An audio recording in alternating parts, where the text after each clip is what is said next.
Halo semuanya, selamat pagi. Dalam mapel P5 kelas 10 DKV ini, kita akan belajar tentang sketsa. Dan nanti juga akan ada pembelajaran tentang dasar animasi 2 dimensi. Dan di pertemuan kali ini, kita akan belajar terlebih dahulu tentang sketsa.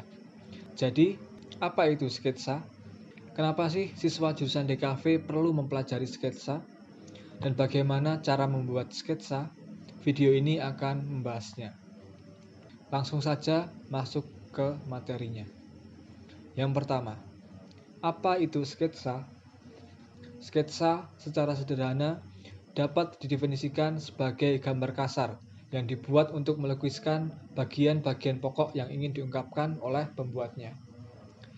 Sketsa sendiri biasanya dibentuk menggunakan unsur garis, walaupun ada juga sketsa yang menggunakan unsur lain seperti blok dan warna. Saya sering menekankan bahwa untuk membuat garis yang spontan, kita perlu memperbanyak sketsa, agar spontanitas garis kita tampak, atau agar garis kita menjadi luas. Nah, cara efektif agar garis kita menjadi luas adalah dengan membuat sketsa. Sketsa adalah salah satu hal yang sangat penting untuk seniman, yaitu untuk menjaga agar garis kita selalu tampak spontan, tampak luas, dan kita bisa menangkap objek yang akan kita buat untuk karya. Bahkan, hebat atau tidaknya seseorang dalam menggambar, konon bisa dilihat dari karya sketsanya. Jadi, dalam sketsa, yang dipentingkan adalah bagaimana kalian membuat garis yang sempurna. Bagaimana membuat garis itu tidak ragu-ragu, spontan, tetapi bentuknya tetap kena. Bentuknya tetap mencerminkan karakter dari objek-objek yang ditangkap. Alat dan bahan untuk sketsa sangatlah sederhana. Karena aktivitas ini sendiri memang aktivitas yang sangat sederhana. Sesuai dengan namanya, sketsa, yang berasal dari kata sedios extempore, yang artinya begitu saja tanpa persiapan. Maka, aktivitas membuat sketsa itu tidak terlalu banyak alat dan bahan yang dipakai. Bahkan, menggunakan alat-alat yang sederhana pun bisa. Seperti yang saya sampaikan tadi, bahwa membuat sketsa itu pada dasarnya adalah menarik garis dengan spontan, tanpa menggunakan alat bantu seperti penggaris, jangka, dan sebagainya.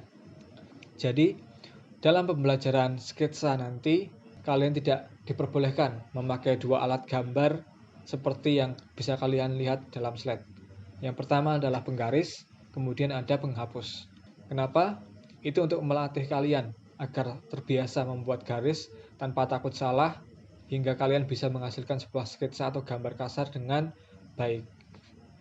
Sebagai awal, kita akan menggunakan dua alat dan bahan saja dalam pembelajaran sketsanya nanti, yaitu pensil dan kertas HVS. Atau kalian boleh juga menggunakan buku gambar. Nantinya, setelah semuanya mahir membuat sketsa menggunakan pensil, kita baru akan menggunakan alat dan bahan lainnya, seperti tinta Cina, cat air, dan sebagainya. Kemudian, yang wajib kalian ketahui juga adalah jenis-jenis sketsa. Menurut Kusnadi, seorang kritikus seni, sketsa itu dapat dibagi menjadi dua sesuai dengan fungsinya, yaitu sketsa sebagai seni rupa murni dan sketsa sebagai media studi bentuk.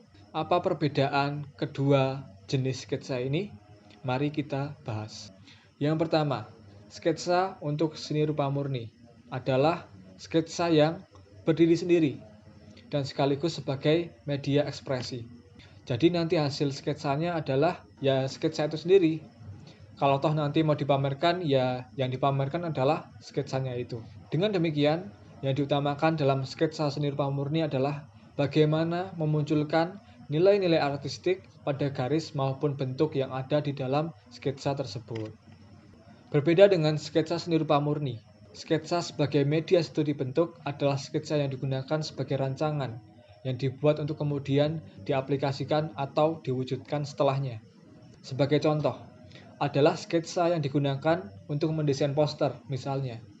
Sketsa yang dipakai untuk mendesain poster itu dibuat untuk kemudian diaplikasikan. Dibuat sebagai rancangan untuk diwujudkan di dalam suatu karya poster tertentu, untuk panduan pembuatan desain poster. Nah, saya kira untuk pertemuan pertama ini sudah cukup. Saya harap dengan ini kalian sudah memahami apa itu sketsa beserta fungsinya, kemudian mengetahui jenis-jenis sketsa dan alat bahan yang akan digunakan dalam pembelajaran sketsa. Apabila kalian memiliki pertanyaan, silahkan bisa langsung kalian sampaikan di kolom komentar. Terima kasih sudah mengikuti pembelajaran online sketsa pada pagi hari ini.